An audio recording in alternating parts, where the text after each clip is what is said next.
right. Looks like I'm mic'd up. Hi, I am Brian Young with the Washington State Department of Commerce. I'm the clean technology sector lead, so I'm in charge of economic development for all things clean tech in the state. We at the Department of Commerce are very happy and honored to be the host or the main sponsor of this event, and it's an event that we have long been involved with and have found extremely valuable year after year. So thank you all for coming for this light topic early in the morning of advanced nuclear systems. I am a Washington guy. I represent the state of Washington, so I'm all rah, rah, rah, Washington. And if you don't know, Washington State does hold a unique place in the nuclear industry, really in the world. And a place like the Tri-Cities is an amazing place to go understand the depth of knowledge and work that's going on in the nuclear industries. A lot of that is what we call the defense waste and the defense side of it. All that waste we think of, that's the defense side. We're also very strong in the commercial nuclear side, especially in advanced nuclear reactors, as you've just heard from Chris and TerraPower, one of our originators, and probably one of the strongest companies in the space. I'll also introduce Dr. Paolo Venneri. I just messed it up, right? But Paolo is with UltraSafe Nuclear Corporation, another Seattle-based founded company that is designing their own small modular reactor. Come on up, Paolo. And I will say, I met them, two things that show the value of these kind of gatherings.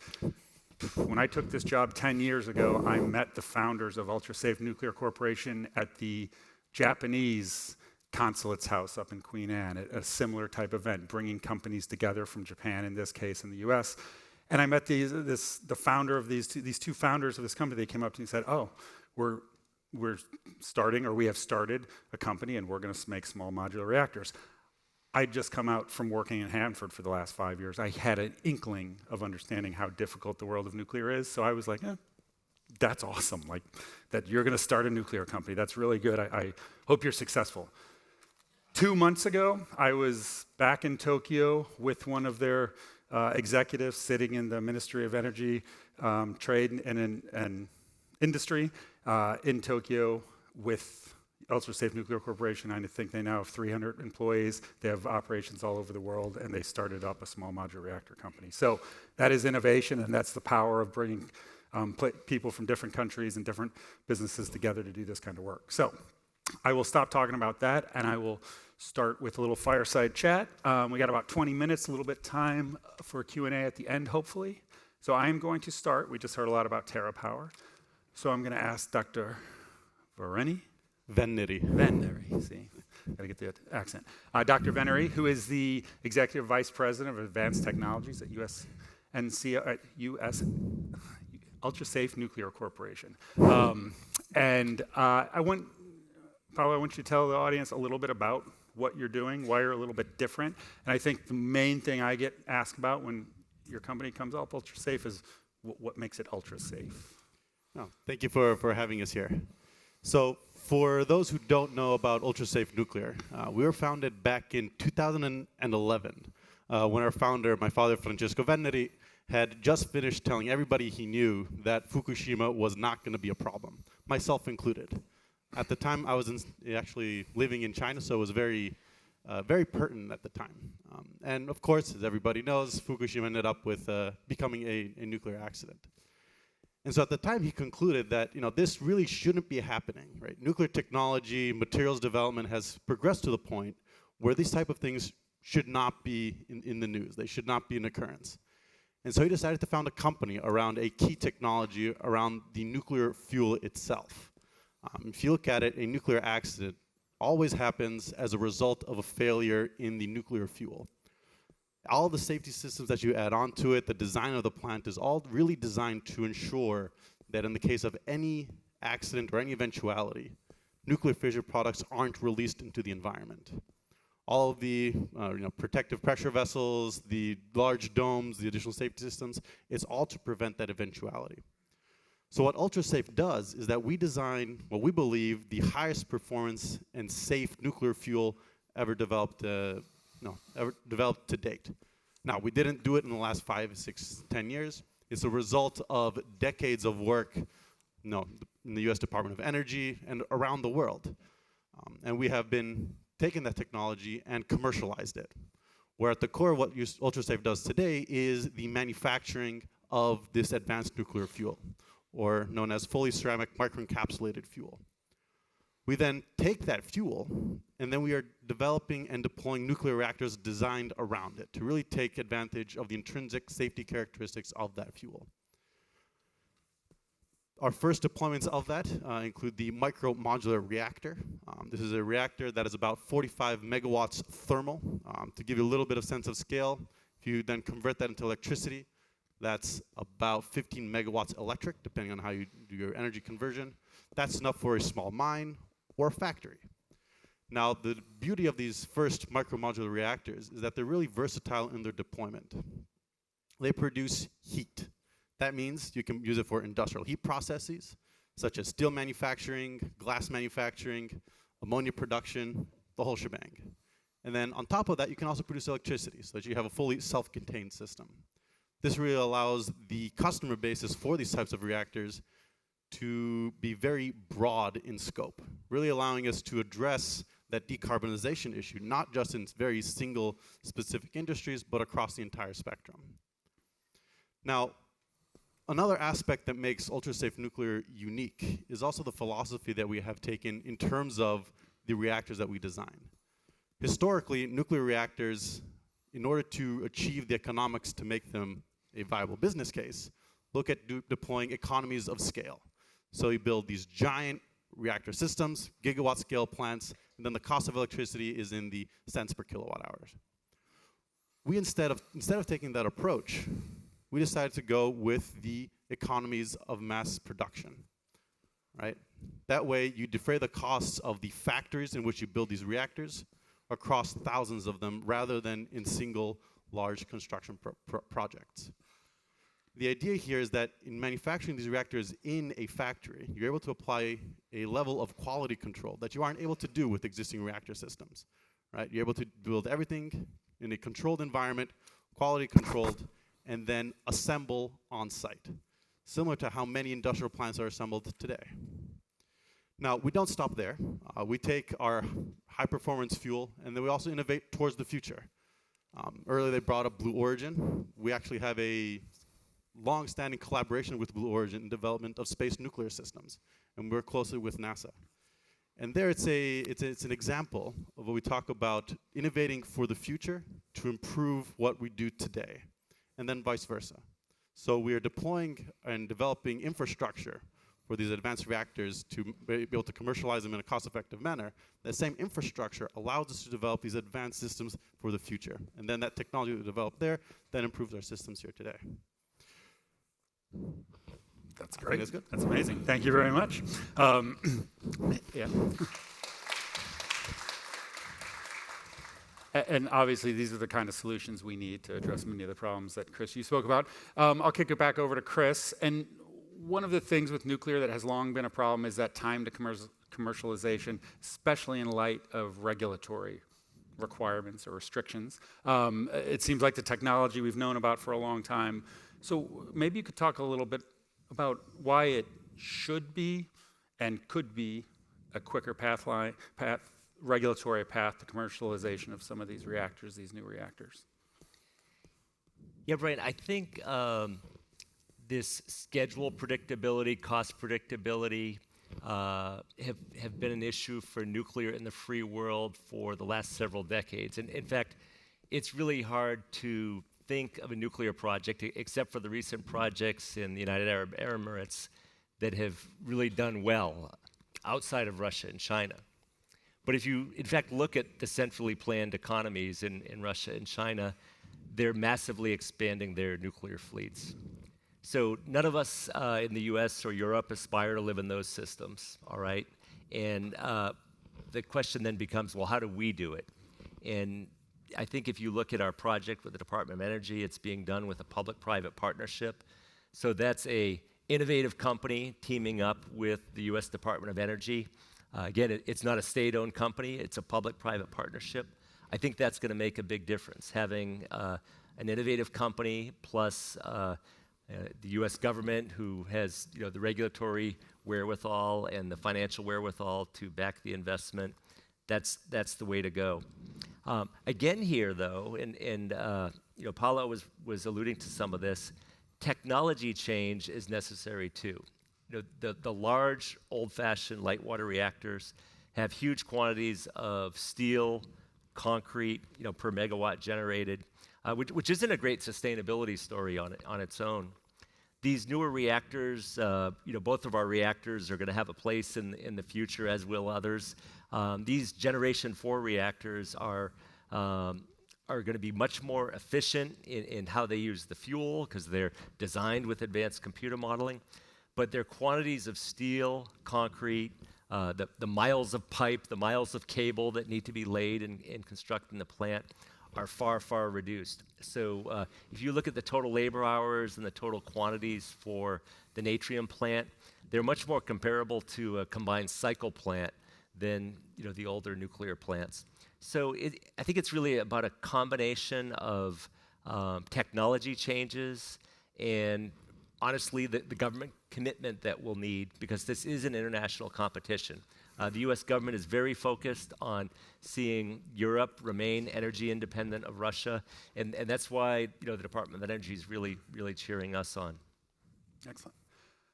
And Paolo, along those same lines, one of the first two deployments that you all have announced is, one of us up in Chalk River, that's a traditional nuclear place up in Canada, kind of not a big population center where we're used to a lot of nuclear. Your other one is right on the campus of University of Illinois in Champaign-Urbana. So that is a more populated place and a place, so permitting and regulatorily, I know you've got some time, but how have you started those conversations? How are you getting the regents at University of Champaign or of Illinois comfortable with putting a new nuclear facility right there in the middle of campus? Well, so a couple things along those lines. So first of all, to build on what Dr. Levesque mentioned, a key thing here is that first licensing, right? When you talk to the nuclear regulator, for them, the most important things is proof that you are able to license and operate a reactor. Once you do that first one, it becomes a procedural aspect of licensing. Or at least that's the hope, and by all accounts, that's what it should turn into. What we're doing at the University of Illinois in Champaign-Urbana is we're actually doing this under a university research reactor licensing program, which allows you to develop and deploy a reactor without having operated it upfront. Now, there's some and this was actually developed in order for universities to have research reactors on campus. You're not operating it to provide power to the grid. You have students that are able to operate it and learn how to use it, run physics experiments, et cetera. Now, when we first approached the University of Illinois, they were actually pretty ecstatic about it, about having university or a new research reactor built on there. Not just a research reactor, but a reactor that would then be deployed on the commercial scale. The idea of having a reactor that their students could learn to operate, that then they would go and work and operate in the future, was pretty appealing to them. And the reactor itself, that deployment is really exciting for UltraSafe in particular because it really demonstrates the idea that you can have an advanced reactor in the middle of an urban center. Right? The whole idea of having an ultra-safe, inherently safe reactor is just you can put it right next to your factory, right in the middle of a city, so you don't have to worry about the long transmission lines, so you can have people that really believe and trust that technology itself. And it's right next to their football stadium, I think, actually. And for those that don't know, WSU right in Pullman has a research reactor right on campus. It's been running there for a long time. So it's not unusual, but I'm sure it's not going to be easy either. With that, and Chris, you already talked about it, either of you guys could take this, but that, maybe talk more about that importance of baseload power. Not just, again, I'm thinking about Washington State. So we've got these two based here in Washington State. They've already got an announced reactor in Wyoming. They've got a couple announced reactors. We do have an announced Energy Northwest that was talked about is working with another company, X-Power, with the first announced idea of bringing one to Washington State. I have a feeling that maybe there's more conversations going on in this state with other companies that might be represented here, but I do not know. We hope so, because we at Washington State, we've committed to the Paris Accords, and we have laws in this state. We don't have good ideas. We don't have big plans to decarbonize. We have laws in our state that put a tax on carbon, that require clean electricity. It is a huge undertaking. We are uniquely positioned in the United States because of our existing grid mix of hydro and things to meet these goals. But it is extremely hard. But in relation to that, meeting the goals is one thing. my job is to be out there every day attracting these new companies that build the infrastructure for the clean tech sector. And it's getting harder and harder to tell them to come, not just to Washington, but to a lot of places, because we need the green electrons. Somebody mentioned the Swedish H2 steel company. We've talked to them. We would love to do that in Washington State. They talk about gigawatts, needing a gigawatt of power. Megawatts are hard enough to come by. Gigawatts are extremely difficult. So with all that, I don't know, maybe an even deeper dive into that idea of like how important, not just meeting our goals, but growing our economy and this kind of the power that you're talking about producing. Yeah, that's exactly right, Brian. I mean, we see this among governors in the U.S. and national leaders in the U.S. realizing that, hey, our economic development, our security is going to be dependent on our ability to add green electrons.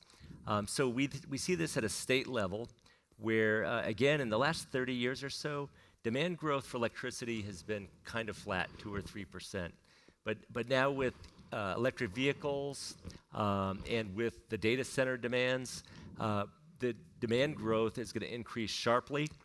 And we've become a little complacent almost that our highly regulated structures for how we price electricity, we're seeing they move a little bit too slow. So that's slowing things down, and honestly, we need some disruption there. But if we don't move fast enough, if we allow ourselves to kind of be complacent, this demand growth will actually not go away. It will just go other places. And I think even in the US, you could say, well, we're going to have these huge opportunities with artificial intelligence. There's going to be a massive build out of data centers someplace. And if regions can't grow their clean electricity supply, the generation will be added in other states, possibly in other countries.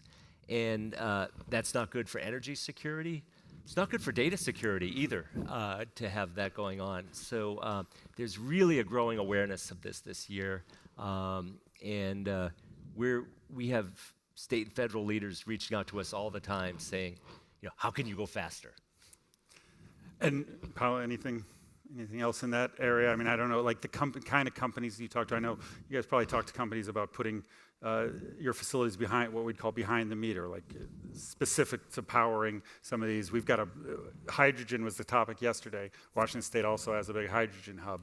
All that requires green electrons. We've got a good ammonia project, but companies like that have such large loads, are they talking to you about just a reactor just specific for one company or a group of companies' operations? They are, in fact. And one of the interesting things that you find is that the grid-scale utilities, they're not equipped to scale up the grid to be able to accommodate this large increase in power right now, or the power needs. So because of that, a lot of these factories, industries, companies that would require this large scale up in power, for them it's much more effective to own their own power systems rather than trying to get it from the grid, because the timelines on the grid, for us it's long, right? 6-7 years before we get a first deployment. That's when the grid will first be able to accommodate some small changes. So it's a unique moment in time. I would say so, and it's a huge opportunity. I'd say just from our little corner here in Washington, I know it's replicated across the United States, there is a huge opportunity for this if we have those electrons to take over, I'd say, industries that we have fallen behind in, battery manufacturing being a good example. Like we are catching back up and we have a long way to go, but all of those kind of things require power, not to mention the concrete, the plastics, and hopefully the plastics get a little bit lower. But we're still going to use all those things for a long time. So we've got about a minute. I think there's a couple more minutes left, but I would like to go to a Q&A if possible. We'll go right up here, and then I've got one right back there. I'll start with you, sir. Front row, right there. Oh, yeah. Looking for it. Yeah, and then there's another. Super awesome. Great talk. Thank you very much. Hi, I'm Justin A. Carlson, PhD. I'm the president and CEO of Soldiers to Civilians. We bridge the gap between employers and U.S. veterans. And if anyone here is in the sustainability innovation space and needs qualified, de-risked, skilled workers ready to be employed, we'd be more than happy to do that for you. Wonderful talk. I'm wondering about the Washington to Wyoming thing.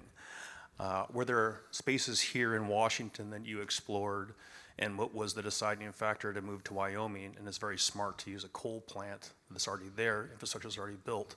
And then along with that, you mentioned the University of Illinois and the reactor there and the ecosystem that's already there. And you also mentioned the heat collection and transfer for utilization of other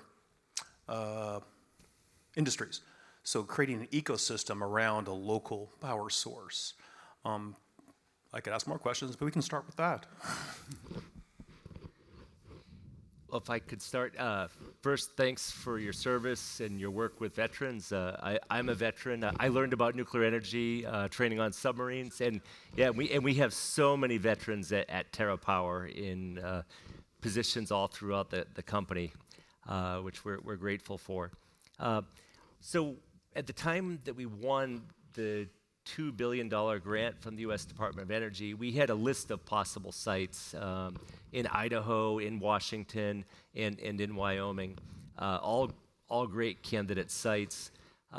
We have a great relationship with Energy Northwest, and I really think we have the potential to build an atrium plant in the state of Washington.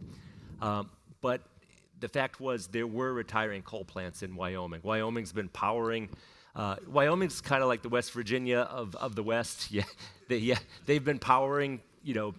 California does not make all their own electricity to support their needs. Yeah, Wyoming's been powering the rich West Coast for a century, really, and they're losing these coal plants. So there was really an urgency, and the local government in Kemmerer, Wyoming, and Governor Gordon in Wyoming really kind of leaned into this opportunity with us. Anything about how? So I guess one of the things to add is, University of Illinois, one of the key things we're demonstrating, there's also district level heating. The plant that we're building there was actually be plugged into their whole university district heating map. We're actually replicating that with the university in Finland, Lippulaiva. Forgive me if I get the name wrong. Thank you. And there we signed an MOU, I believe, last year to start looking at doing that exact same type of deployment. So these things spawn other projects, and then projects from there go on to other things as well. Glad you asked that. I didn't know about the Finnish connection. So go ahead. I think as Paolo's discussed, there's going to be so many solutions where kind of an off-the-grid solution makes sense, either for heat or electricity. But I do want to point out that the grid is a really amazing thing. It's an amazing part of our society. Beginning with the Rural Electrification Act, right? That was a huge national investment in the U.S.